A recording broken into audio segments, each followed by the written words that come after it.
আপনার মনের মানুষটির কাছে সহজ হতে শিখুন, নম্র হতে শিখুন। রিলেশনশিপ কোনো ম্যাটেরিয়ালিস্টিক ব্যাপার নয়, অথবা কোনো ব্যাটেল নয় যে আপনাকে জিততেই হবে।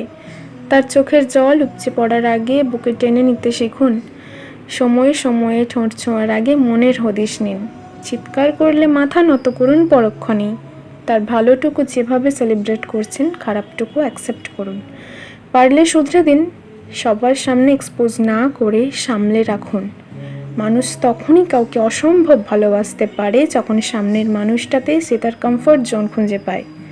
তার হাতের আঙুল স্পর্শ করার বাহানা, পদ্মপাতার মতো ছলছলে চোখ, মেঘ দেখলে মন খারাপ, রাত বিরতের অশান্ত ভাব, আপনার সাথে কথা বলার সময় তার ছোট্ট বিড়াল ছানার মতো শ্রেয়মান গলার স্বর, এ সব কিছুই আগলে রাখুন যত্ন করে। ভুলবশত অন্যায় করে থাকলে কপালে আলতো করে চুমুর ভাঁজে সরি বলাটাও শিখুন। ভালোবাসলে মানুষ গাছ হয়, একে অপরের বুকের জমিনে অবাধ শিকড় ছড়াতে থাকে। এই রোজকার স্ট্রেস, রেসপন্সিবিলিটি লিস্টের একঘেয়ে কংক্রিট ভিড়ে ভালোবাসায় তো আপনার সবুজায়ন।